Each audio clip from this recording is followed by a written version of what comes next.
folks. Welcome to another episode of IPAs and APIs with Moesif. Joining us today is Nuwan Diaz, Deputy CTO over at WSO2. Very timely, we're talking about today how to think about platform engineering and reduce your operational overhead. Nuwan, really happy to have you here today. Thank you for having me, Derek, and it's a pleasure to be here as well. Awesome. Just kicking things off, we'd love to hear a little bit more around, what is API lifecycle management and, the high level process to ship an API. Oh, well, I think like lifecycle management is for an API is just like lifecycle management for a product. It's basically a process of product management.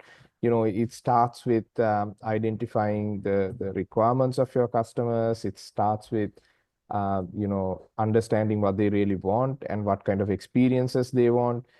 It starts with capturing those and documenting them properly, right? And then of course it has a process of developing the first version of it, and then beyond that you of course go through your engineering process, put it into production, give it to the hands of your customers, and then you have to think of things like discoverability, ease of consumption, the documentation, all that stuff, and then you put it into production, and of course then you keep monitoring it, right? So you keep looking at how are people using this, what are the issues they are facing. At the same time, you keep capturing the new requirements, and then you go through an iteration process, right? You capture your feedback, your issues, you plan out the next version, think of a migration. So I think, I mean, to sum it up, API lifecycle is nothing but just another act of product management just for your APIs. Yeah, definitely. Taking that iterative feedback, making sure we're listening to customers and looking at our data to improve those products and ship new versions of APIs. But as someone is thinking about scaling out their API program, what makes API lifecycle so important these days? Well, it's APIs, aren't just code, right? So they are a product by itself, right? So just like any good product, your API needs to be treated like a well-designed, reliable, and something that's able to evolve, right? So think of an organization creating one API or their first API, right? So you create your first API, put it up into production. Okay, all's good, nothing's wrong. You create your second one. Okay, everything's good. Now imagine you have 25, 30, 50 APIs in production, right? So if you don't have proper lifecycle management, now this is going to be a mess the moment you process, let's say, like 15, 20 APIs, right? So if you don't have proper lifecycle management, your APIs will have no standard, no consistency. So their consumption experiences will differ from API to API, and that becomes a mess for people, trying to consume the APIs of your organization. You'll not have a standard way of capturing how your API is performing. It'll all be done in different ways. So I think this is why lifecycle management is critically important, right? Because if you don't treat your APIs as a product, if you don't standardize things, if you don't monitor things consistently, the moment you go beyond, let's say, 10, 15 APIs, then things start falling apart. It becomes a mess. So that's why I think it's very, very important to think of it from day one itself. Definitely having that consistency across the different products, so super easy for new developers and customers to get up and running with APIs. We've also heard this term platform engineering. What is the goal of platform engineering, and how is this helping with development delivery of these API products? Yeah, so if you broadly look at platform engineering was brought in, is basically the evolution of DevOps, as I would like to put it. So the whole idea behind platform engineering is to make things faster, make things more reliable, make things more consistent, and so on, right? So that's the whole process of platform engineering.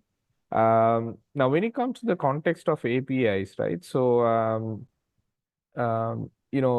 think of delivering APIs without a platform engineering process, right? So you'd have to write your code for your API. You'd have to host it, and now to expose it, you'd have to think of an API gateway, right? You'd have to install it. And then you'll need to figure out, okay, how do I get my API's contract onto my gateway? You'd have to think of making this discoverable and so on. So it's a um, it's a whole lot of tools and processes to expose your API without a process of platform engineering. Now, platform engineering is all about making that entire process, automated and consistent. So that means as a developer, your focus is basically on your API, on the logic and the code of your API.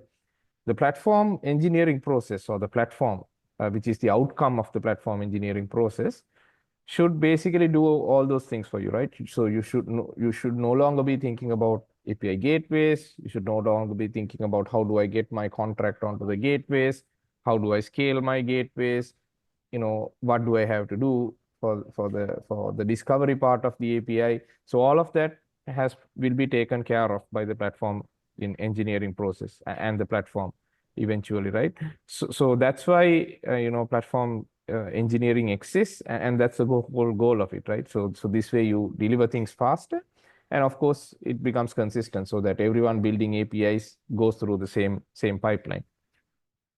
I like that. So trying to take away a lot of the infrastructure and just make it easier for teams to be shipping their APIs.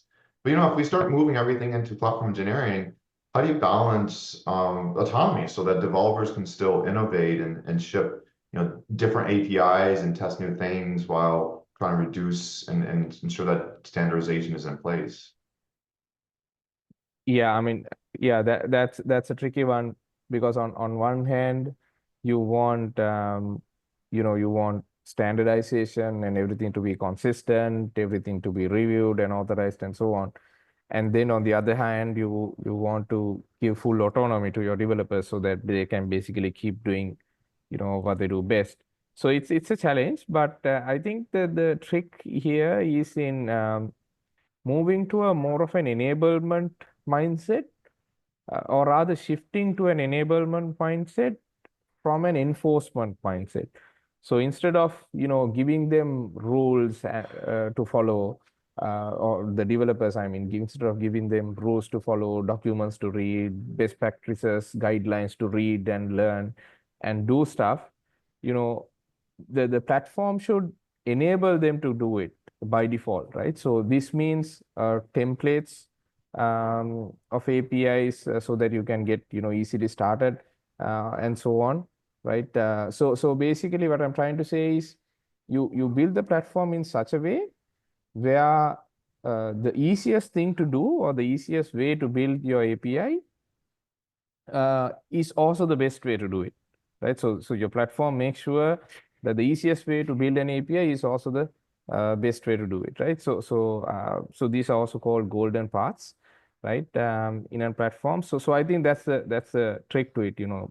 Instead of putting boulders and trying to block developers, you enable them to do things the right way through the platform. I like that, enabling developers versus trying to add too many blocks and everything else. Otherwise, just like in SaaS where we get the shadow IT model and people start doing their own things or they can't do anything, right? Exactly. But there's some challenges to platform engineering as well. So, what do you see as a platform team, some of the challenges in maintaining all this infrastructure and some of the operational overhead that we see with a platform engineering model? Yeah. So I think one of the key challenges is building this platform as a product.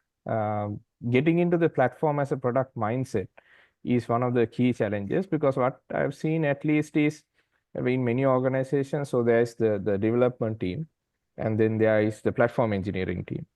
So the platform engineering team builds a platform to make their life easy. So the platform engineering team's life easy. So what that means is, developers, when they want something, they create a ticket. The platform engineering team picks it up, and then they use the platform to execute it, right? So they build this tool for their ease. And they don't give a lot of empathy to the actual developers who want things done fast, right? So this is one of the key challenges, I think. So I think to address that, you should get into this platform as a product mindset. They should understand that this is a product that they're building and their customers are the developers. So you need to have empathy on your customers, listen to their pain points, identifying where they are getting blocked or slowed down, and really, think of your developers, right? So that, they can do stuff better. And also, I think over engineering is also one of the challenges, because this whole platform uh, has really a lot of things to do, all the way from CI to CD to security, observability. So it's a challenge to figure out one process that works for everything sometimes, and therefore this ends up in a situation where you over engineer stuff, and that sometimes leads to shadow ops, right? So when developers find it hard to, let's say, troubleshoot, right, things. So someone puts up a platform where when there's an issue, developers have to go to one tool to look at the deployment logs. They have to go to another tool to look at the application logs. They have to go to a different tool to look at the access logs, and so on, right? So it becomes very painful. Now, and because this has been over-engineered. And so what happens there is developers basically try to bring in their own tools behind the hood, right, behind the scenes. So that's another challenge. And resource management is also, I think, another challenge, especially when you're running stuff on the cloud. It tends to get pretty expensive pretty fast. So that is another challenge, I guess. And also, adoption, right? Adoption is also a challenge. So you build stuff, but of course, now now you need to get your users to use it, right? So that's again going back to that platform as a product mindset, where you need to do evangelizing and so on to get people to use it. So yeah, I guess these are some of the challenges that I've seen. Definitely treating your platform as a product and listening to the customers, which is the development teams, what do they care about? And at the same time, really like this notion of making sure you don't have too many different tools to choose from, right? Because that's just going to Yeah, create exactly. operational overhead and everything Yeah, else. too many tools. Yeah. What are some tools that you can create to help create that more productive developer experience for these various teams? Yeah, so I mean, the to be honest, there are too many tools in the market, right? So Indeed. so there are like, take a single aspect. So if you take CI, there are so many choices to pick from. If you take CD, there are so many choices to pick from. So I think the problem is not that we are lacking any tools. We have all the tools we need. The challenge is creating an integrated experience with all of that, right? So like I said, the platform engineering teams, most often they build the platform for themselves to make their life easy, actually, right? Not the developers' life easier. And therefore, they just pick a bunch of tools and give it to the developers and say, okay, fine, here's your platform. Everything's in place. All the features are done. You have CI, you have CD, you have, the API gateway, you have observability and logs and tracing and metrics. You have all of it, right? But the reality is, it's just very hard to navigate through all of this. So I think the trick is not that there are not enough tools. I think there are too many tools to pick from. The key challenge is in how do you create like a single interface, a unified experience, and create the platform in such a way that developers love to use it, right? So I think that's the challenge that many organizations are facing. So thinking more about the experience than just shipping a bunch of tools over the fence.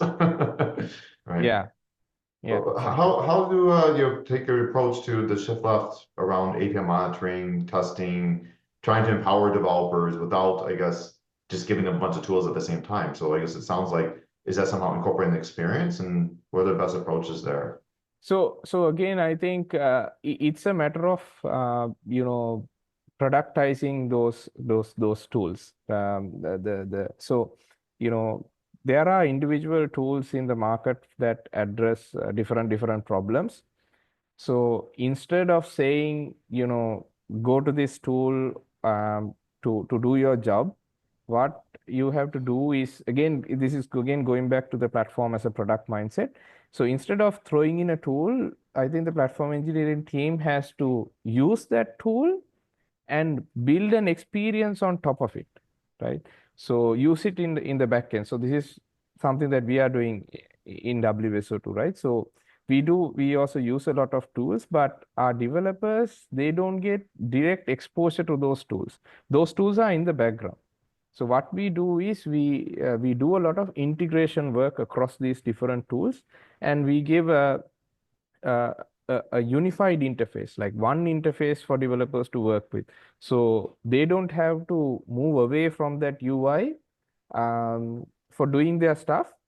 But when they are navigating through that UI, they are crossing a lot of tools in the process, right? So they actually getting stuff from different tools, but they don't leave that single interface. They are always in that one interface, right? So I think that's the key. It's okay to use the tools in the background, but you have to do a lot of work in the front end to unify it and create one experience across everything. So it sounds like making the platform invisible almost to the typical development workflow, these APIs. Exactly. Yeah, I think you hit the nail on the head. It's basically about making the platform invisible. Yeah. Now, speaking on API productization, we've heard that term around as well. For these different product teams, how do you actually enable consumption of these APIs, and what is the different process there for shipping an API product? Speaking more for the product team itself. Yeah.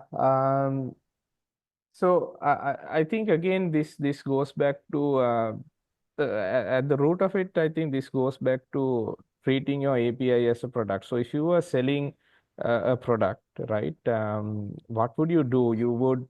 Uh, you would first have a lot of empathy towards its consumers. You would listen to them. So your tool is going to be useful and used by the consumers. So a lot of customer empathy has to go in, and then you also bring in your marketing team to make sure the world knows about it. So that's how you would treat a product. So you have to apply the same thing to your API as well. You need to do a lot of evangelizing, whether it could be inside the organization, outside the organization, on your API. And also you have to make it easy to use, right? So that's what we would do if we were building a product, for example. We'd make it as easy to use as possible, right? We'd go to great lengths to simplify the user experience. So the same thing has to apply to your APIs, right? You need to make it easy to find, which means you need like a nice developer portal kind of a thing. You need to have good documentation, SDKs, basically make it as easy to use uh, as you can, right? So that's that. And then you need to have some feedback, some mechanism for gathering feedback, so that you can improve the experience that you give to your consumers, listen to their requirements and come up with new features and new versions and so on. So I think, yeah.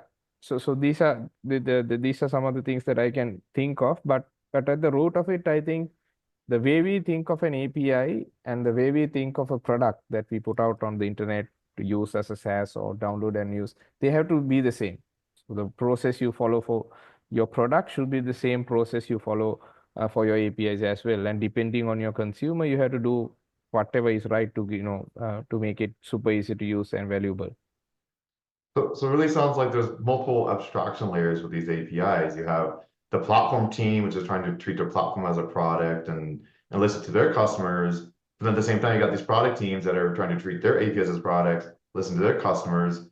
I guess we're really decoupling the product team from the platform team in a way. So, well, I guess what does it mean? What does the future look like around, these product and platform teams?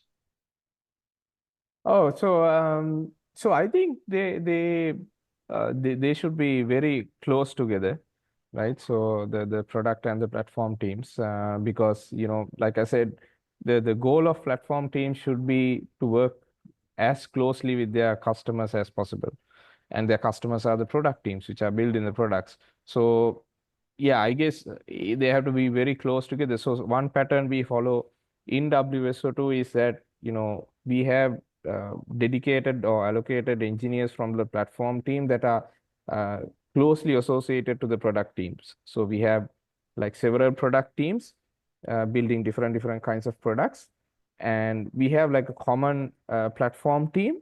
But in this common platform team, we have representatives representing different product groups, so that we make these teams as close as possible, right? So I think it's going to be a very close relationship, or it has to be a very close relationship between the platform team and the teams building products. That's interesting. So embedding someone inside the product team to help ensure that feedback loop is as quick and short as possible. Yeah, yeah, exactly. So then talk about API metrics. What are some common operational business metrics and who owns them? Is it a platform team? Is it a product team? A little of both? Yeah, yeah. So that's an interesting question, because I tweeted out an article just today, earlier today, which said, this was on Newsstack. It said, observability is owned by the developers, not by the platform. Not by the platform engineers. So I think there are two kinds of things here. So there is the logs and the application stuff that it is emitting out, and then there is tracing and various kinds of metrics that are important for SLAs and so on. So I think developers should have the freedom to put in like the logs and whatever things they think are important, because when it comes to troubleshooting an issue, right, it's going to go into the hands of, if it's an issue on the application side, it's going to go into the responsibility bucket of the developers. So they should have the freedom to put in whatever they think is useful and important. But at the same time, there are things like SLA violations and these kinds of metrics. So they, I think, fall under the bucket of the platform engineering team, so that they get alerted when things are going out of SLA and so on. So I think it's a bit of both, but in the market today, there's this belief that all metrics and logs and everything should be owned by the platform engineers. I don't think that's necessarily true. I think developers have an equal say, should have an equal say in this as well. Definitely having that, I guess, dual ownership and trying to figure out what is the right things to be tracking for each team is important here. But we'd like to also talk about trying to treat API as products and aligning them to business outcomes. So I guess trying to give some of that visibility to developers themselves to understand those outcomes and define those outcomes is important. How do you incorporate that in the API lifecycle? Yeah. So I think it's a this should be this should is come kind of should come from the platform as well. So when you put out an API into some kind of API management solution, or if you're running an API on a platform, the platform should cater to two different at a very high level, two different kinds of metrics, which is the things that are useful for your operations. So these are like the latencies, error rates, uptime, and these kinds of things that are in discrete, right? So whatever that is important for troubleshooting issues or running the APIs, in production.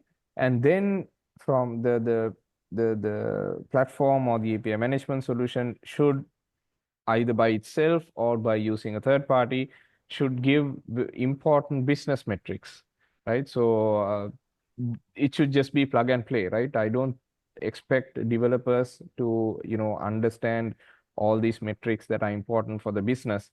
They should definitely have a say in it, but they shouldn't be responsible for implementing it, right? So their platforms or the API management solutions should take on that responsibility.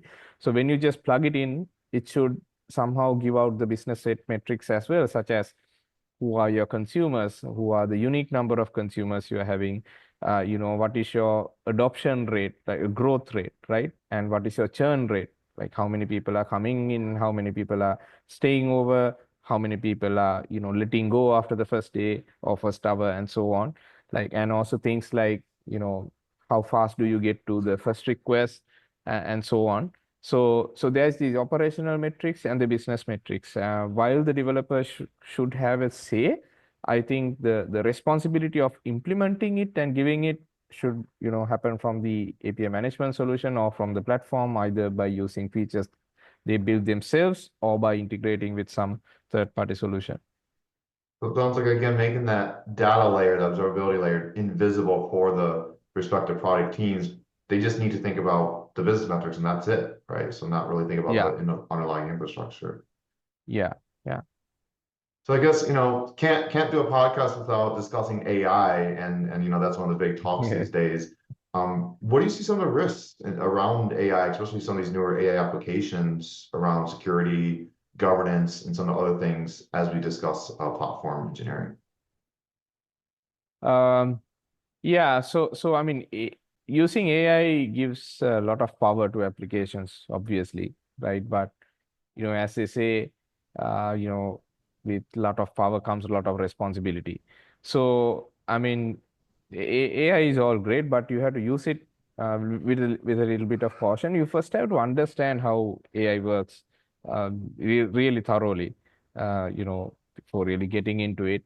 And there are some risks, but of course, none of these risks should fear you from using AI, right? So every organization should be bold enough to take the steps towards it, but with caution, and that is why understanding how it works, what kind of data it is processing, and the nature of its outcomes needs to be clearly understood. So, for example, there's always this risk of data leakage, right? So you have to be cautious about what data do you feed it in, right?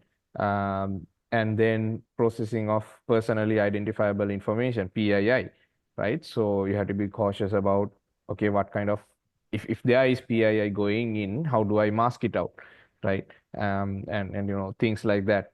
And also there could be other risks such as, that thinking that AI is always right is also like a common mistake. So the nature of AI today is that it is non-deterministic.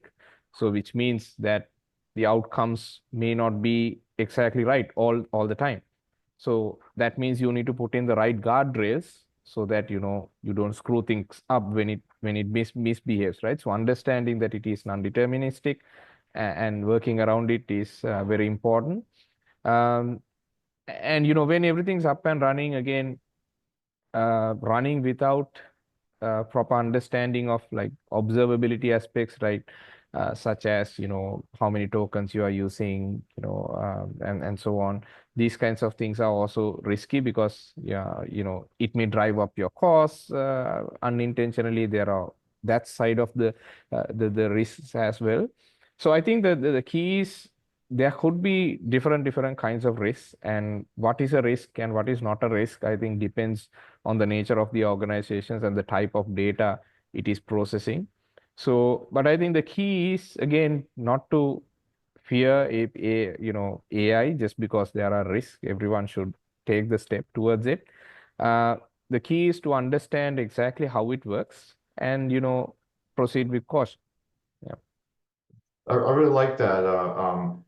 Trying to approach it with caution, but at the same time, you don't want to fear it, right? And Yeah. everyone's going to start incorporating AI, and it's really makes platform engineering even more important, right? Have the right guardrails in place. We've heard these terms like economic denial of service, where it's not really hacking, but I guess you could accidentally run up a big cloud bill these days, right? So, Yes, definitely. but Yeah. any other risks that you see, that could impact platform engineering, that AI is introducing? Um, Well, so some of the risks could be something like like over automation without understanding the real need, right? So I mean, platform engineering is all good with all kinds of automation and so on, but at the end of the day, it's very important you always question yourself about, do you really need this? Going back to the first principles, about asking the question of why you are doing this and so on. So if you use AI, AI just knows how, like it knows how to read some stuff and apply it, but maybe the real need for it could be different, right? Or there may not be a real need at all, right? So there could be the risk of over engineering because of the use of AI. So that's why could be one risk you have to be a little bit cautious about. And also poor quality suggestions. So there are also cases in AI where I think you sometimes need like to implement like human in the loop systems, right? So AI is all good for giving suggestions and so on, but sometimes you need to implement human in the loop, right? So so AI could come up with poor quality suggestions. So you could, maybe in certain situations you need like a human in the loop kind of workarounds to get through it.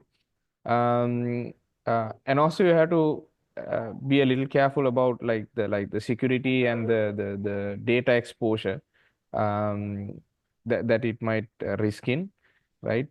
Basically, whether the use of AI results in your data or your customers' data landing up in places that you really don't want to, right? So if you incorporate AI without understanding it properly, there is that risk. um, and yeah, I think these are some of the risks that I can think of when it comes to applying AI in the context of platform engineering. Yeah, I wonder if shipping some APIs super fast just through leveraging AI yourself, you're going to introduce a lot of cybersecurity risks and everything else. So it's going to be interesting to see, how platform teams try and mitigate that risk and make sure, you're not shipping shipping basically an unauthenticated API accidentally for whatever Yeah. reason.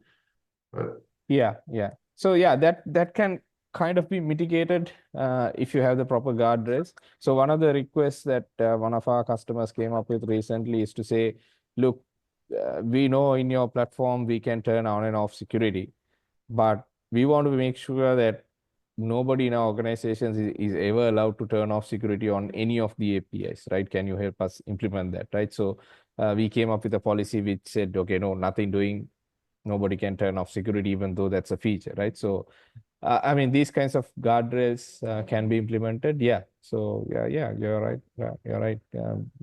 Those risks exist, and we have to understand them and put in the right set of guardrails to counter them.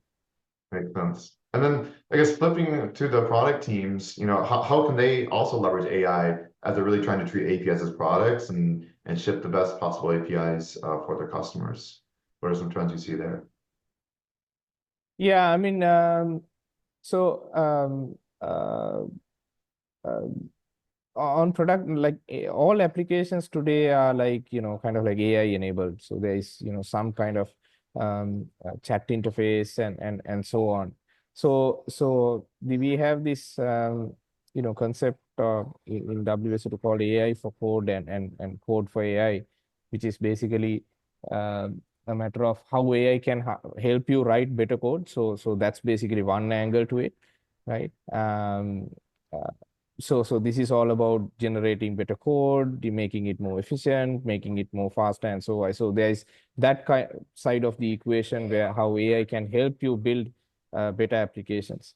And then on the other side, there's this uh, process of how can AI really help your product itself, right? So I think every product team needs to think of that. How can they utilize AI to make their product better, right? So to give you some context, now we are working on we have a platform in like a software engineering platform that we offer at WSO2, and we've also gone through this cycle, and we figured out that okay, through this we can implement capabilities like uh, implementing guardrails, or basically the fact that I talked about earlier, how to switch from enforcement to enablement. So we figured out that using AI, it's much easier to shift from enforcement to enablement, right? So what this means, to be very precise, is to say so you have best practices documents in organizations, right? And we have for a long time been expecting engineers to read them, understand them, and do things according to that, right? But now with AI, you don't have to get the developers to read it. You can feed this document into the system and tell developers, okay, you just write your code, right? You focus on your application. And the engine will make sure it reads the documentation, identifies, where things are not really right, and say, hey, look, dude, everything's fine, but these are some places you need to take a second look at, right? So that basically, and it can also generate templates for you, right, for doing your job right. So this is something that applies to our product. So similarly, I think AI can help different products in different ways. So it's the job of these product owners to think of how they can help so in these angles and come up with it. It's more of a creative process, I would say. To sum it up, there's the aspect of how AI can help you write better code or build better products, and at the same time, there's the aspect of how AI can help you improve your product, and that is unique to, I think, each product and its capabilities.